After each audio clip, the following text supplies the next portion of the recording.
Are we live? Excellent. Hi, welcome everyone. My name is Kim Havens and I am the event manager here at An Unlikely Story. I'm so honored to be hosting this event this evening with Jason Reynolds and Raúl the Third, hosted by Jeff Kinney. We're all here to celebrate the release of STUNTUBOY. In the meantime, whose main character, Portico, copes with his anxiety, what he calls the threats. And I would say, speaking of anxiety, this intro has my heart in my high tops and my shoulders in my ears. I can't believe I'm introducing these three. Before we get started, I have a couple of tech pointers. If you happen to lose your connection or your video, just exit out of your browser and jump right back in or refresh your page. We will have a Q&A at the end of the event. So if you have questions, just go ahead and enter them in the Ask a Question box down below. You can also upvote questions and the most popular ones will float to the top. Click on the green button below to order any of the books. You can order another copy of STUNTUBOY. We have signed book plates from Jason, and oh my God, this super cool swag that we got. We have a keychain and tattoos and an activity book. So, Jason Reynolds is a #1 New York Times bestselling author, a Newbery Award honoree, a Printz Award honoree, a 2-time National Book Award finalist, a Kirkus Award winner, a Carnegie Medal winner, a 2-time Walter Dean Myers Award winner, an NAACP Image Award winner, and the recipient of multiple Coretta Scott King honors. He's also the 2020 to 2021 National Ambassador for Young People's Literature, and he was also the inaugural honorary chair for Banned Books Week this past September. His many books include All American Boys, co-written with Brendan Keeley, When I Was the Greatest, The Boy in the Black Suit, Stamped, As Brave as You, For Everyone, the track series, which consists of Ghost, Bettina, Sunny, and Lou, Look Both Ways, and Long Way Down, which received a Newbery honor, a Printz honor, and a Coretta Scott King honor. He joins us from Washington, D.C., and I would highly recommend checking out his ramblings at jasonwritesbooks.com. We're delighted to welcome back Raúl the Third. He was here for a game show, he reminded me, and also on the Versify tour, so delighted to have you back again. Raúl is a 3-time Pura Belpré award-winning illustrator, author, and artist living in Boston. Vamos, Let's Cross the Bridge was awarded one of the year's best illustrated children's books of 2021 from the New York Times and the New York Public Library. He is currently adapting his World of Vamos books into an animated television series with Silvergate Media and Mercury Filmworks. His work centers around the contemporary Mexican-American experience and his memories of growing up in El Paso, Texas, and Ciudad Juarez, Mexico.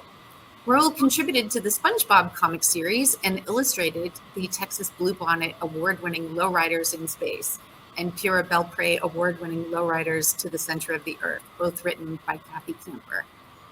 Jason and Raúl are here to tell us all about their new middle grade graphic novel, STUNTUBOY, in the meantime, in conversation with Jeff Kinney, the #1 New York Times bestselling author of the Diary of a Wimpy Kid series and Diary of an Awesome Friendly Kid series, as well as the owner of An Unlikely Story bookstore here in Plainville, Mass. So now, enough of me.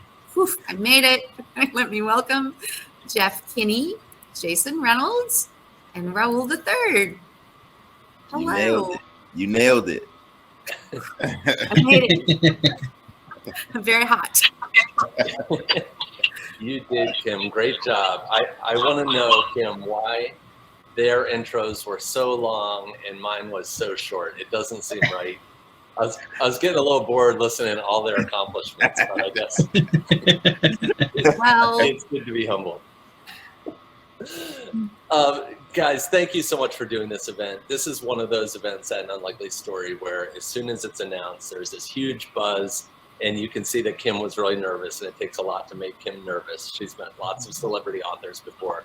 This one's really special. Raúl, we've met before twice, and I really enjoyed getting to know you. Jason, this is the first time we're meeting. Which is so silly. It is really weird. So you and I have something in common. Do you want to tell everybody? Yeah, we went to the same high school. We went to the same high school. I was a class of '89 at Bishop McNamara High School. And how about you? Class of 2000. Yeah. Wow, class of 2000. So Well, it was all boys when you were there, right? It was, yeah. Thanks for rubbing it in. Thanks for reminding me. Dang, that was cold. You really stuck it to me right. I read an interview, of course, ever since I heard about you, the president Marco Clark back in the day. He said, you're not the only writer from Bishop McNamara. There's a guy by the name of Jason Reynolds who's a writer too. Ever since then, I've been tracking your career, and your rise has been meteoric. It's amazing. Congratulations on all your success. I once read an article. Well, it was an interview with you. I think it was in a South African magazine. I don't know if you remember doing that interview, but I was like, man, this guy is like 5 times smarter than me, and we went to the same high school. I don't know, like what happened, or they raised their standards there. They got girls apparently. Yeah, I'll tell you this, man. I wish I could blame it on the high school, but if I have any intelligence, it's because of my dear mother. She's given me an awful lot of game over the years, man. I blame it on her. That's for awesome. Sure. Absolutely. Yeah, respect to my mother as well.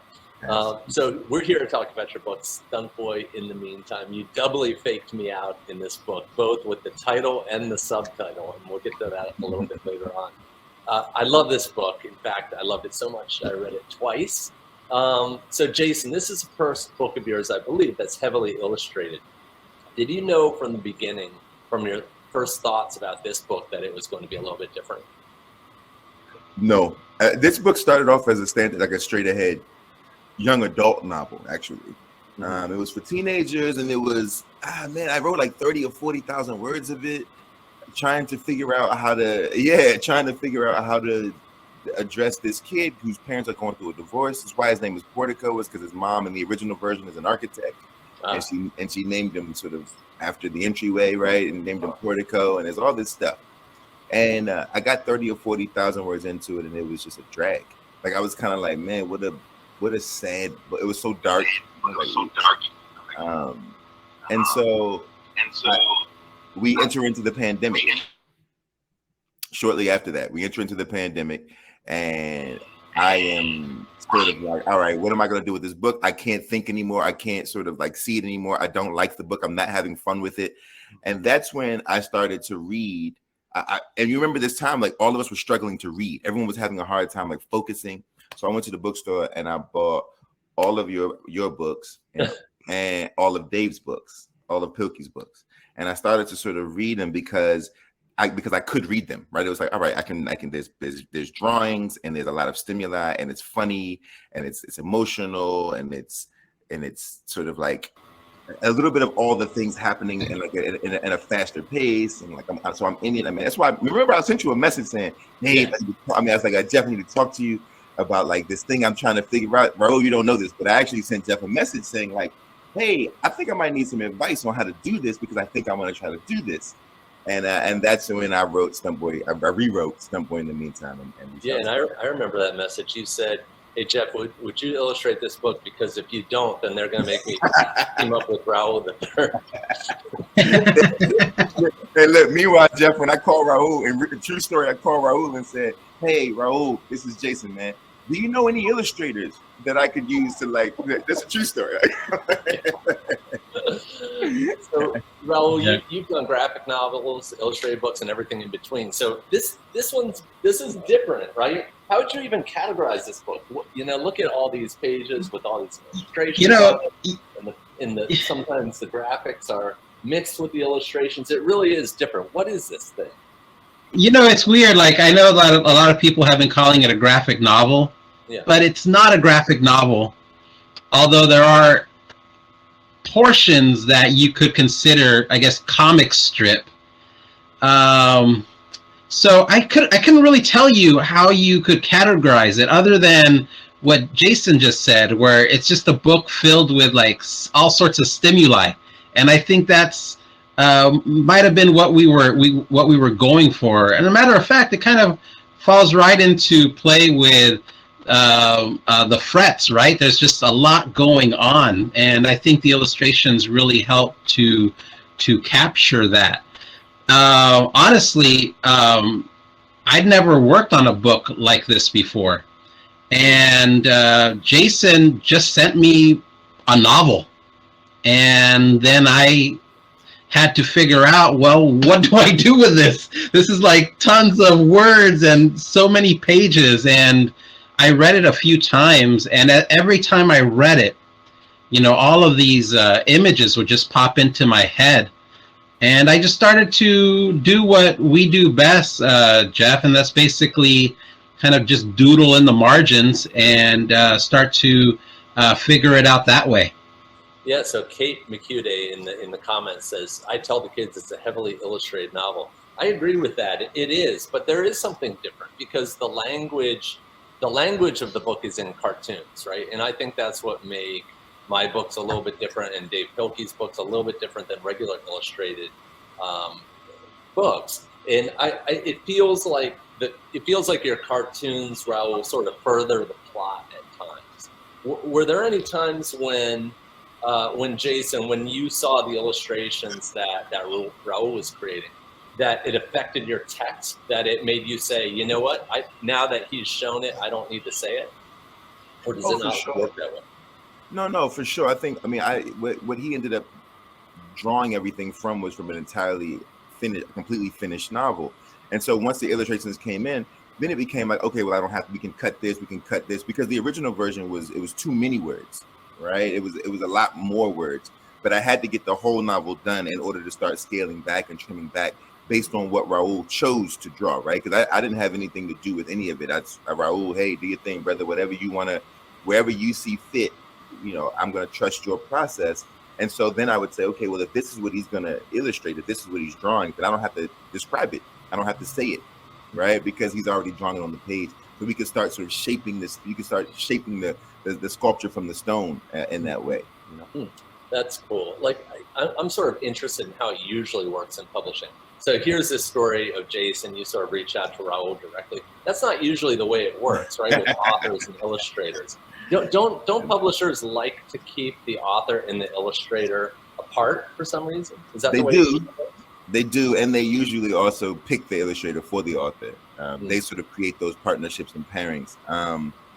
But you know, I've always sort of done it my own way. I mean, even with All American Boys, Brendan and I wrote that whole book before we ever showed anybody.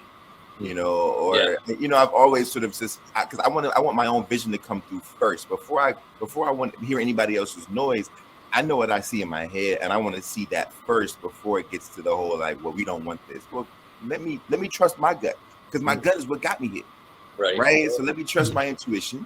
I like Raúl. I like what Raúl's doing. We're doing this thing together, and then I present it and say, look, it's already good. Right. It's already good. Yeah, and it's interesting for me, Jeff. Like most of the projects that I've worked on, Lowriders in Space, the Vamos series, STUNTUBOY, they've all come outside of the traditional pairing of author illustrator. It's always been like backroom meetings with friends that we decide, hey, let's do something and put it out there. Yeah, that was actually the way I did Wimpy. I wrote a 1,300-page first draft with all the illustrations done. And I always planned on being the cartoonist behind the book, and I don't think I would have liked to have done it another way. But I was the same as you, Jason, is that I wanted to say, here's the book, hope you like it. I think it's really weird, actually, that the way that publishing usually works is that an author writes a chapter and then sends it out there, and then the publisher comes back and says, yeah, sounds good, send me more. And then the author's like, yeah, okay, I'll have to figure out what happens next. Like, I like the idea of a full vision.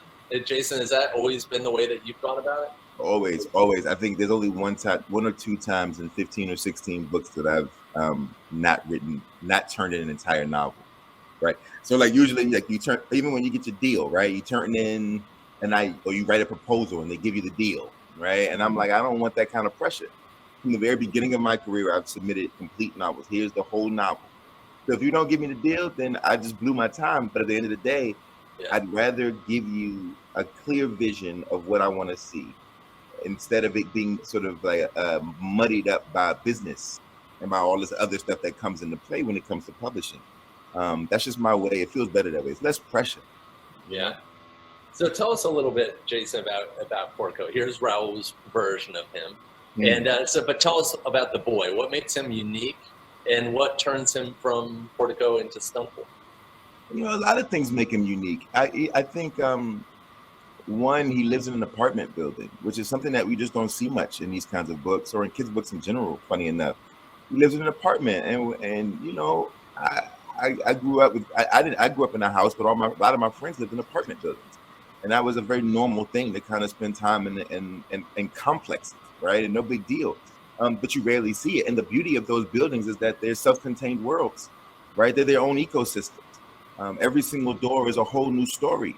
And I did it that way, Jeff, because, you know, the reason why is because, one, I wanted to see it this way, but two, I needed to contain the story. And three, I could write this story forever because apartments are constantly changing.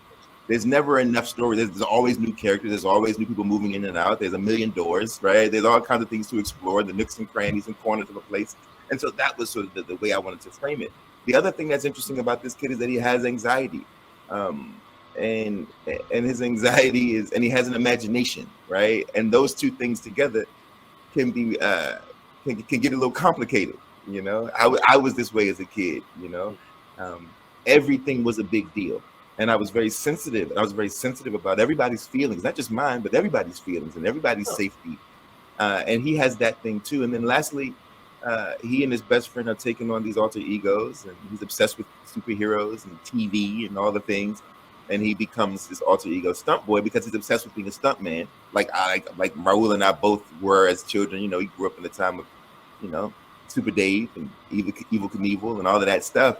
And something about the Daredevil that seems lost now. It's a lost thing these days. But when I was growing up, the Daredevil was a big deal. And to see that this kid is like, I want to be that kind of person to save people from the bad stuff by doing the bad stuff for them, speaks to his compassion, his empathy, and also some of his anxiety, especially as his parents are going through. So you've described yourself a little bit as a kid, as a sensitive kid. And Raúl, I was thinking about the way you draw. Your characters are so strongly drawn, right? You really know how distinct the personalities are from the drawings. What were you like as a kid? What's part of your origin story? Well, when Jason sent me this story, there was a lot of about Portico that I related to. I didn't grow up in an apartment building like Skylight Gardens, but I did grow up in an apartment complex. And that apartment complex was my mini pocket universe. You know, it's where my brothers and I ran around on a daily basis. We would only see my mom in the morning, and then to come in and grab a bite to eat and then go back out to play.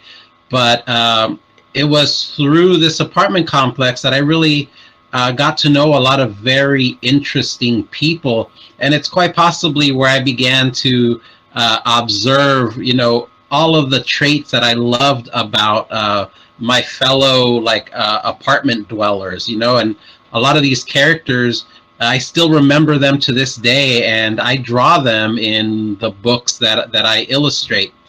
And I was also an incredibly sensitive child and full of anxiety. And I would say that drawing was a way for me to kind of slow the world down and focus my energy. And I have a lot of it to this day, you know, find a way to focus that into something productive. Yeah. And speaking of energy, Portico, he's got boundless energy, right? He never moves from point A to point B without bouncing off the walls or doing something crouching, rolling. Jason, were you like that as a kid? Did you just have this kind of energy, this kind of motor? You know what? I did. I was always sort of, you know, I was the kid who was like, oh, I got to learn how to do a backflip, right? No matter what, I need to figure out, right? It's like, I got to figure out how to do a backflip, you know, or how to do a penny drop. When I was a kid, you jump on the monkey bars and you do a penny drop, or how to, you know, I remember when pogo sticks were huge, and it was like, oh, I gotta figure this out. Gotta skateboard. You need to figure out how to skateboard, right? Whatever the thing was, how to pop a wheelie, You know, I was a kid who had to figure out all those things, even though they all made me very nervous. But I was like, I need to just figure it out, though, right? Like, because that's what cool kids do. You know what I mean? And that's what I wanted to be. And my older brother was a cool kid, and I wanted to do all the things that he did. And so, a lot of Portico is in me. I want to say this too, though, Jeff. That's really important about this kid in this particular book. And I didn't realize it. Well, I realized it, but nobody's brought it up. But earlier today, someone said, you know, I read all your books, or maybe this was yesterday, Raúl. I read all your books, and I'm always nervous about the kid. I'm always scared that, like, all right, the other shoe is going to drop, and I'm going to be crying, and I'm going to have some, like, strange emotional response. But in this book, Portico, like, he's just a happy kid. He's not carrying the weight of the world on his shoulders like so many of the kids in my other books do, like Ghost, or like, you know, like Will in Long Way Down, like Rashad in All American Boys, like, you know, like that's not his. Oh, we lost Jeff. Oh, he'll be back in a second. Sure. Like, that's not his reality. I think it's super important to state that, like, it was really cool to make a child who is just a kid and gets to just be a kid. You know? Absolutely. Because I wasn't. When I was a kid, it was like I had anxiety because I understood the realness of life. And that's what caused the anxiety, right? I had anxiety because I had lost people in my life early, because my parents had gone through what they'd gone through, because of addiction in my family, because of, right, like all kinds of real things that sort of made me anxious. Whereas he doesn't really have any of those things. And it's so sweet and it's dope to write a book where you don't have to have all of those things in it. Raúl, when you were a kid, would you have that naivete? Oh man, absolutely. You know, and I think I you know, just listening to you now and comparing it to Portico, do you think that naivety comes from and is helped through the imagination that he shares with Zola? I think so. I think it comes from a few things. One, I think definitely his friendship with Zola and Zola's parents. But I also think, you know, when you live in a contained community, what people don't realize, you know, like I see somebody here talking about growing up in Washington Heights, you know, what people don't realize is that, like, let's say this person, Jasmine, who grew up in the Heights in New York, is that when you hear people talk about growing up in the Heights, you hear like all of it's like, oh, it's like you grew up in Washington Heights. Oh, it must have been this. Because people just have all kind of opinions about anybody who grows up in a contained space with a lot of people, right? Mm-hmm. But the truth is that most of the time those spaces are super protected, right? And it's like one of these things where, oh yeah, right. And so I think that it's just about like showing people that, like, growing up in an apartment building could actually be insulated and really. Oh, it was so amazing growing up in the apartment complex. You know, my mom would drop us off at Mrs. Stanford's house, and she was this really old lady. What was funny about staying at Mrs. Stanford's house, she must have been in her late 80s. My mom would drop me and my brothers off, and I was always afraid that she was going to die while I was in her care. So I was always worried that she was going to pass away. Oh, Jeff, you're back, man. Yeah, sorry about that. I'm sure you guys carried on just fine without me. In fact, it probably got a lot more interesting. Nah, it's all good. We were just talking. I was telling Raúl, and I was telling you that, like, it was so cool to write a story where this young man got to just be naive. He got to just be a kid, innocent, without. Usually, my characters, my kids are carrying a certain kind of weight, and they have a certain kind of maturity because their environment grows them up prematurely, right? But in this story, he's just chilling. Like, he just is a kid who has anxiety, but he's not a kid who ever feels like he's in any real danger. He just gets to be a kid in a way that I don't know if I've ever actually written before, which has been nice. Yeah, I really love how he has so many people that watch out for him as well. You know, like, he's in the basement, in the laundry room or whatever, and he's watching television, kind of recovering from the cake incident. And in walks Mr. You know, and they're just friends. They've known each other for the longest time, and it's like, oh, he's a part of the family, even though he lives in whatever apartment. And I think that's what's so great about these apartment complexes or apartment buildings, is that it's not just your parents who are caring after you. For me, it was Mrs. Stanford, it was Cecilia, it was my friend Kenneth Stroud's mother, on and on and on. You know, you have all these amazing people who kind of allow you to just kind of be a kid no matter where you went. Yeah, that's really interesting. Of course, Portico's, it's also his defense mechanism, right? His innocence, because he doesn't want to know what's going on with his parents. His parents are fighting a lot, and he's trying to see the good in that situation. But it's really to defend himself. He's trying to keep himself in this bubble, I think. Would you say that's? And I guess I would say. I guess that. Great, Raúl.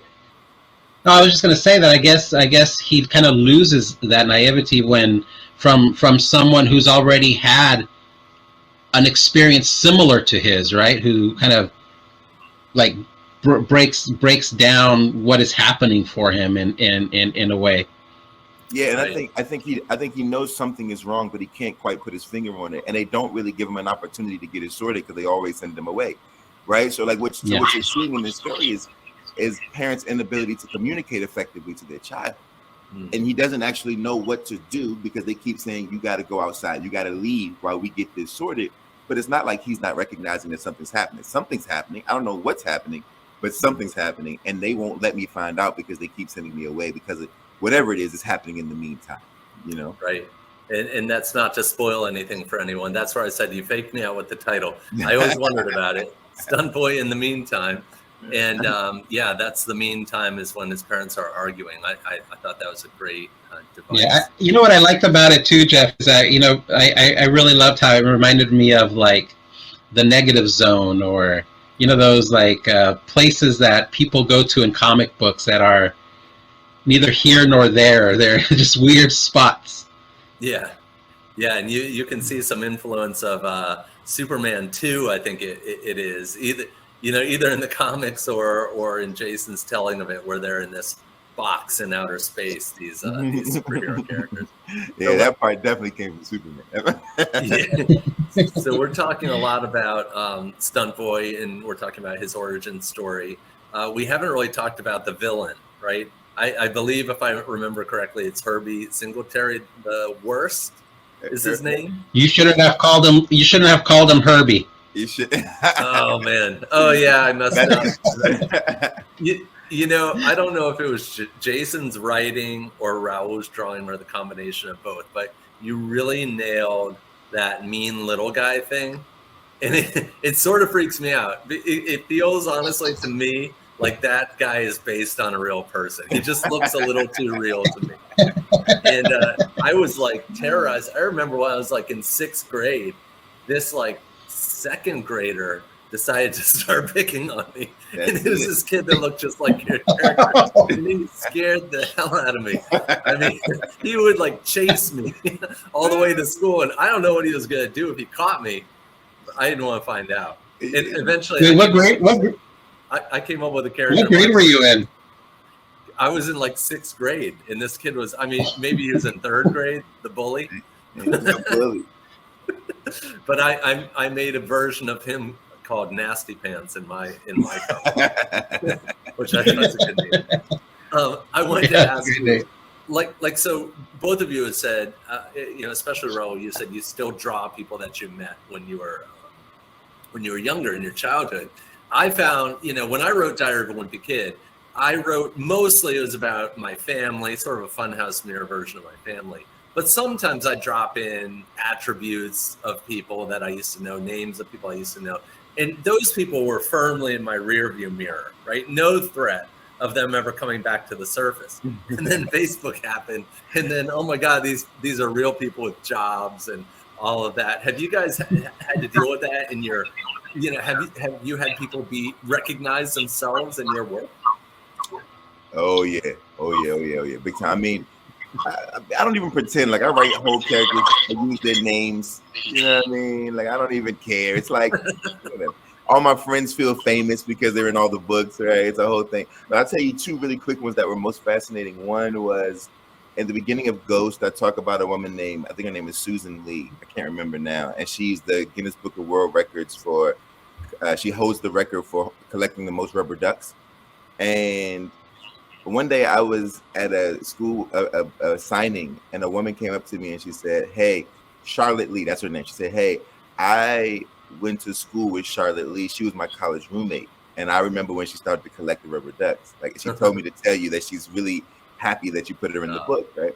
And then recently, because of Look Both Ways, there's a character, Miss Walkley, who is like a mean principal or whatever. Yeah. And she was, did you have Miss Walkley when you were there, by the way, at McNamara? I don't think so. No. She came after that. But her daughter reached out to me recently. Like, I talked to her yesterday and was like, is that my mom? Is that like, you know? And I was like, oh, you know, it's not, it's your mom's name only. It's a good name. You know, your mom wasn't nearly as mean as this lady. But it was really interesting to see how happy and how amused she was at the whole thing, which is really cool. Yeah, that's funny, is that some names you just can't resist. You know, you encounter some name that sticks to your mind and then it comes out. But that's what we do as authors, right? Is that we're always drawing from our own experiences. What happens though, you know, Jason, you've written a ton of books. Like what happens and you're only 38 years old, right? Are you 39? 38. Okay. So, you know, you've drawn a lot from your childhood, I'm sure. But what happens when you run out? Like, are you able to go to your imagination and create an authentic experience in your imagination?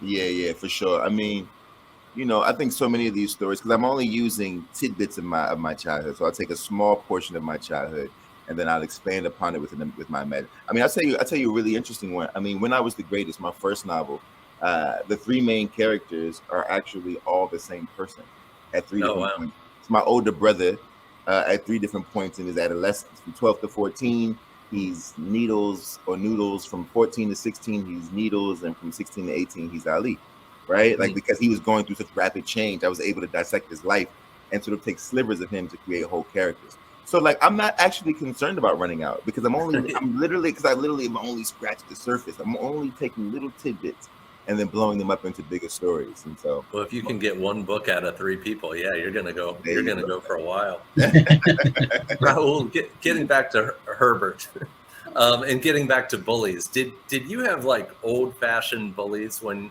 you were growing up, like the kinds you see in movies, or you know, had the world moved past that stage? Oh man, yeah. I mean, I went through some situations, and I went to many different schools before I finally graduated from high school.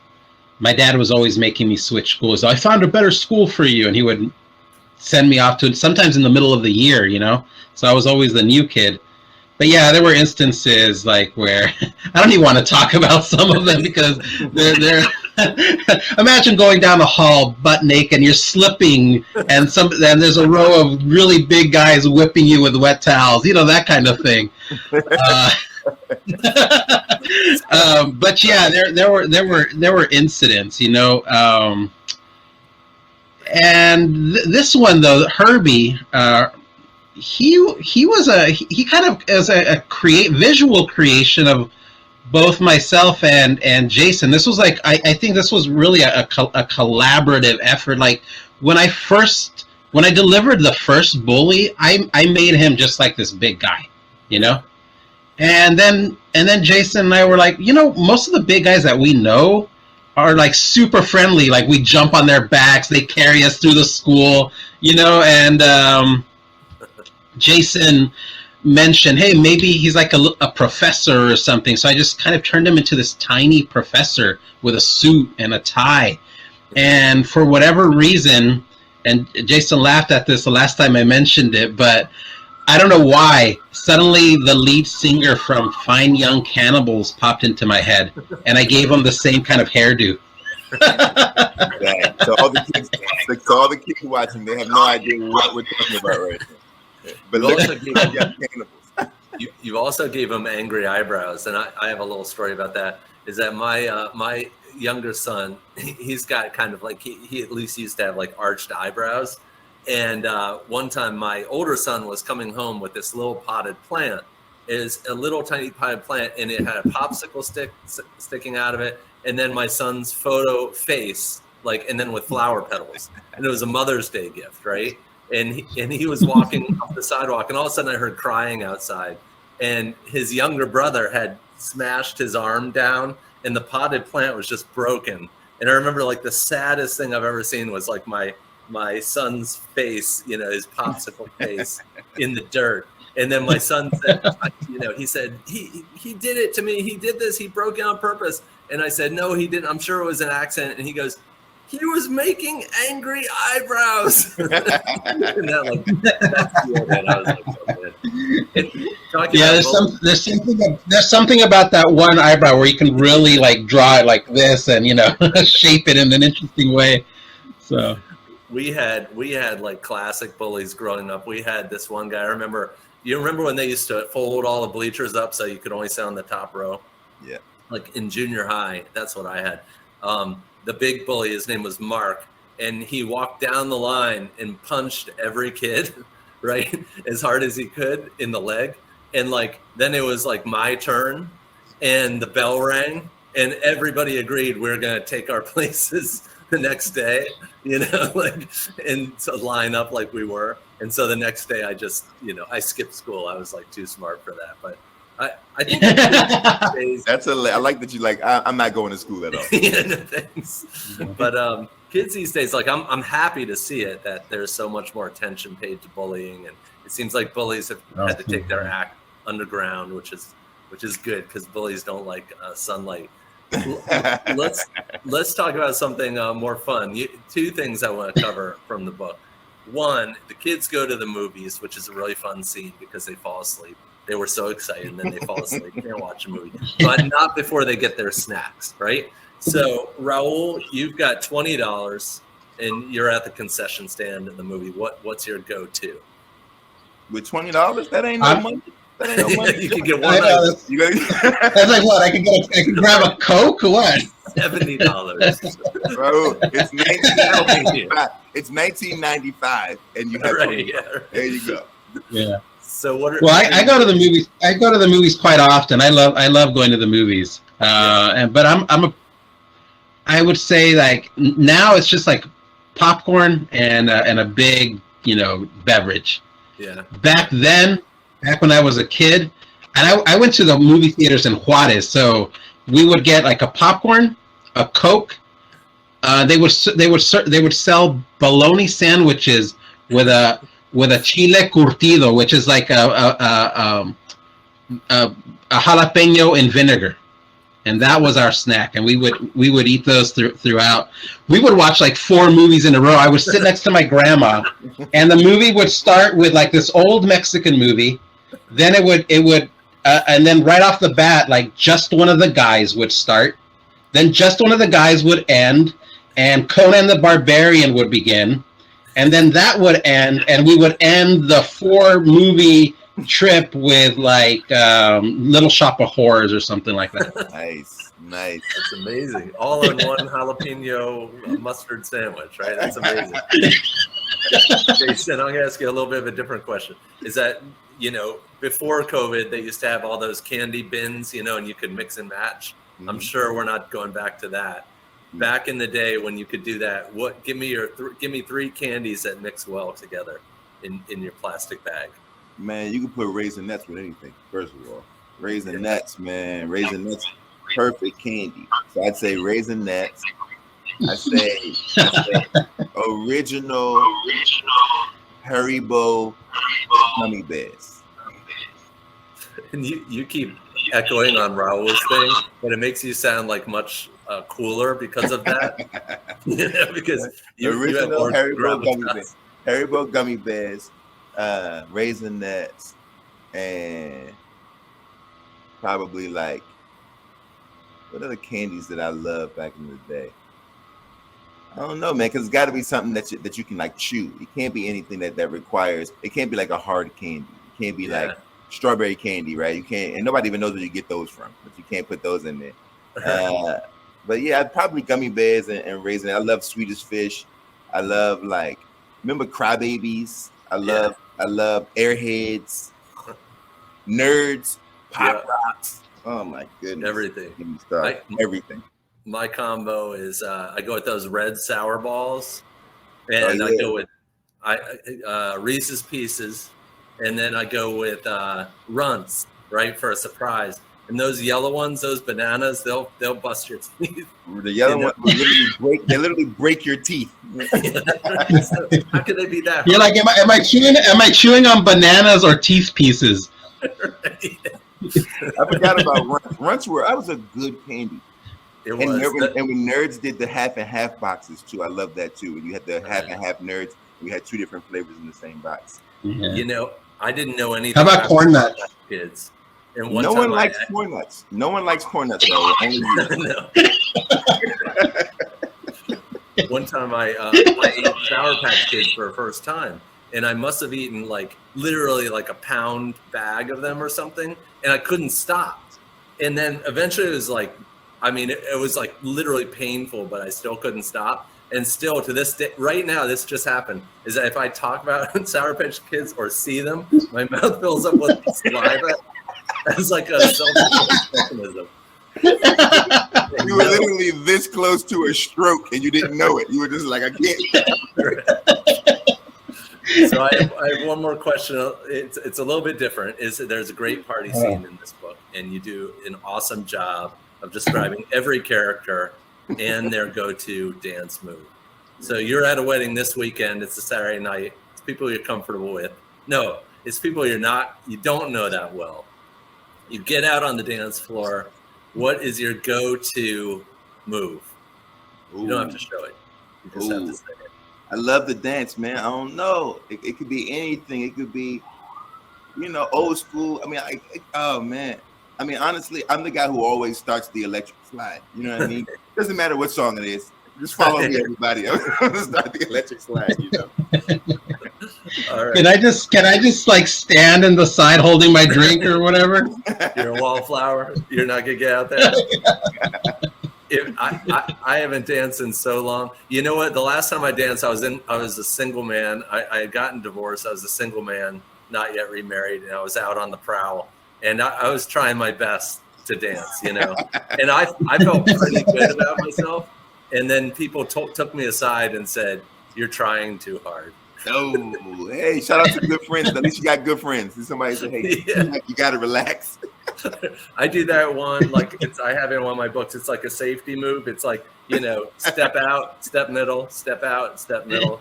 That's what I'm doing. Whatever works, You know what? I might have drawn that one in the party. Who knows? I hogged you guys for too long, and we have so many people that are tuned in right now from their homes, and it is time to get some questions from our audience. So I've seen some questions on the right-hand side. The official way to get your question in is by clicking Ask a Question at the bottom of the screen, and I'm going to take a look. Kim, do you trust me with this? Yeah. All right, here we go. We'll see you in 10 minutes, Jeff. Right. All right, here we go. I'm guessing that she's talking, Kate McHugh. She's talking about Colbert. So she's talking about Jason, right? Your interview on Colbert was incredible. I think as a teacher, it is so important to talk about anxiety. I share my own. Were you an anxious kid? You have answered that. If so, what did it look like for you? But you haven't answered that yet.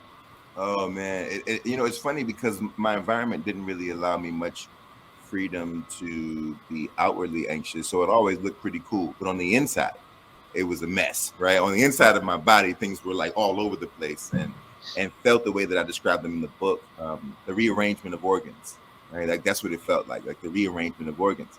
But on the outside, I was always like, oh, I'm not sure, guys, right? Like, I don't know if it's a good idea. Meanwhile, I'm like, this is a terrible idea. We're going to probably ruin our lives at this moment, But yeah, I dealt with it for a long time. It wasn't until I was 25 that I was diagnosed.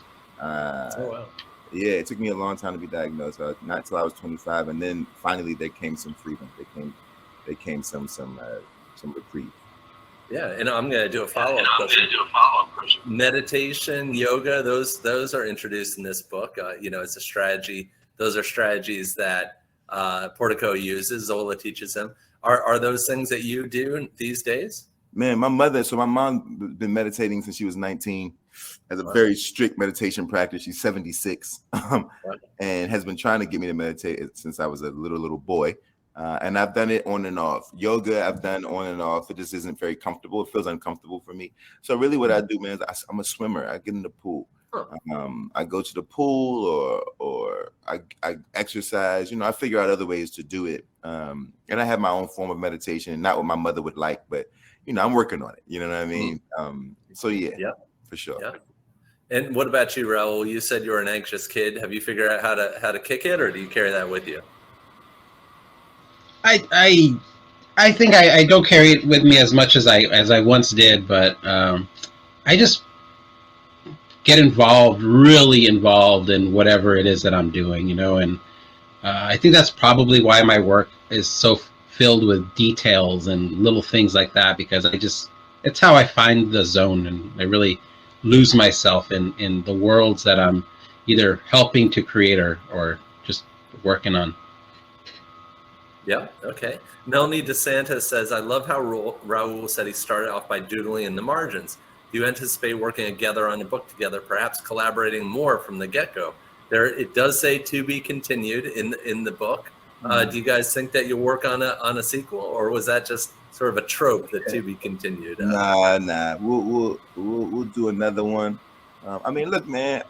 You've paved the way. You've shown us that it's this thing could go on forever.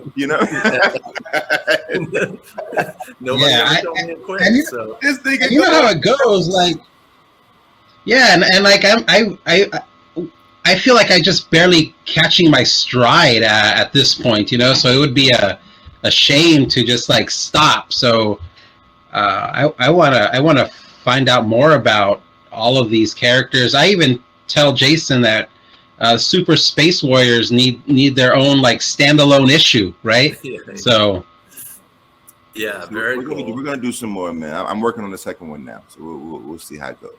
Awesome. Yeah. Okay, I hear from Melanie DeSantis. I think, again, as a librarian, I love suggesting any of your books, the three of you, I made the list too, to reluctant readers. What words do each of you have for reluctant readers?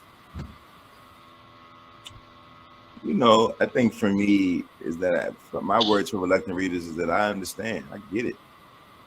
Sometimes books are just wildly boring. Like that's a fact, and like it's a fact. And that it's not that this kid is reluctant. The kid just really has a low tolerance for boredom, and that perhaps if we could give this child something like Wimpy Kid or something like Vamos or something like some of the things that I've written, that maybe that the kid might latch on. But my first thought is I understand. I understand why this might be something that you're a little averse to. Yeah. How about you, Raúl? I was always disappointed with myself when I was a kid because I could never make it through that thin little book called Red Badge of Courage. I was like, why can't I read past 3 pages of this? But yeah, I agree. There's so many great books. Whether you really love pictures and drawings, find books by Dave Pilkey. This one here is perfect. Just anything that draws your attention, that if you go to the library and one book just calls out your name, head straight to that one and pick it up. I like that. I always tell parents to try to give books to their kids that feed their interests, right? Whether or not it's your interest. If your kid's interested in Pokemon or sharks or whatever it might be, it's like it's so important for a kid to feel a feeling of success. Like when they make it through to the end of one of our books, that's an accomplishment. I still feel that accomplishment right now. Like when I finished your book, I closed the back cover, looked at it, felt the weight of the book, and I think that kids need to feel that feeling that it came from them in order to pick up another book. So it's not, I agree with you, Jason. It's not really about, it really is matching the content. There are some books that aren't a good match for kids. And I tried several times to get my kids to read the books that I liked as a kid. And I started reading the first few pages. I was like, man, this is really outdated. Why did I like this? I have no idea. And so another question for Jason. This one's from Melanie Roy, but I think both of you could answer it. Can you talk again about graphic novels and why they're in particular so popular or necessary for readers? I'll let Raúl answer that, but what I will say in terms of my theory on graphic novels and why they're important and why we should be careful about the way that people speak about them with such a weird pejorative nature. It's so weird. It's like it's not a real book. And what I've been telling people and what I want people to remember is that it could be argued that this is actually the beginning of the book. This is actually like this kind of book. I mean, you go back to the way that we've been telling stories historically in ancient times. We're talking about glyphs on the wall, images. You look at Asian cultures, almost all the Asian cultures, it's character, it's word and image together, sharing a page. For ancient, I mean, like since ancient times, right? Yeah. And so I'd argue that like maybe this predates the written book, the standalone written book. Perhaps this is the actual cornerstone of what we now know as the book, and we should probably put a little more respect on it because it's the way that we actually learn. Our whole lives are word and image. That's the way we move through the world. If you have sight, right? Word and image, right? And so for it to not be shown that way in the book, or for it to be dismissed when it's in the book, almost feels counterintuitive to our natural nature. Yeah, I love that. Do you think that's true, Raúl, that these types of books could become the norm and sort of in a sense push prose book for this age group aside? Well, I think they've already become the norm, but I will also say that books, graphic novels, comic books, they also create artists. I know, speaking from experience, I grew up in El Paso, Texas. There weren't art galleries around, there weren't art museums around, but there was the 7-Eleven or well, not the library, but there was a 7-Eleven. It was because of comic books that I became interested in learning how to draw. And comic books exposed me to all sorts of different approaches to how I could create artwork, how I could draw the human figure, what kind of stories I could draw. And so for many kids all across the country, they might not have access to galleries and museums, but they can pick up Stunt Boy, Wimpy Kid, Dogman, Guts, and immediately they understand that there are different ways to create a drawn image, and they could find the one that they like best and copy from us and learn from us. So I love them for that reason. It makes artwork accessible to a much wider audience.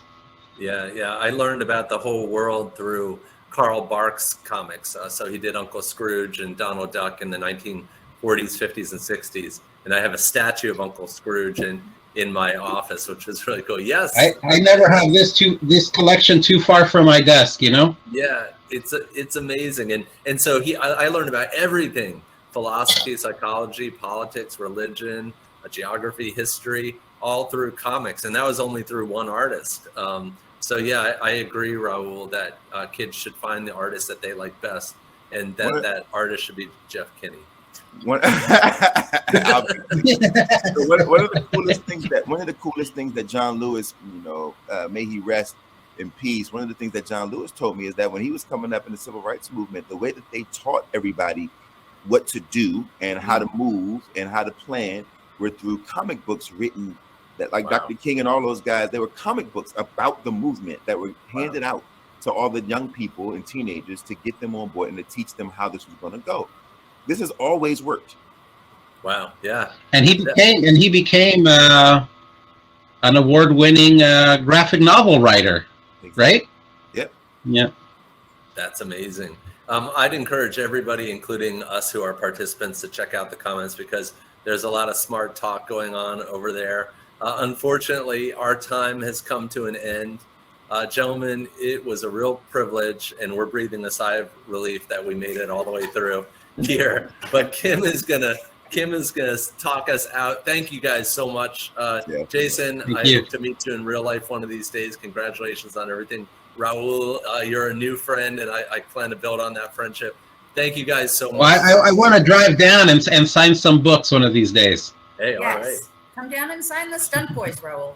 And here's Kim. Okay. That would be awesome. Sitting right next to her. I know, I'm sitting over here. This was so great. This has been the best event. I cannot thank you enough. Jason, you have to come to the store. We would love to have you here. Everybody. Hey, Jason, I'll drive you down when you come into town. We'll make it happen. Okay, that would be great. So your books, everyone got a copy of Stunt Boy. You can always get another one. We got the keychain. This one's mine. I'm stealing it. Got the tattoos and the activity book, and we will have yours in the mail. Thank you all for joining us, for supporting our independent bookstore, kids literature. And I'm really excited. There's a Stunt Boy too. Thank you so much. Thanks, Raúl. guys. Thank you, Jason. Bye.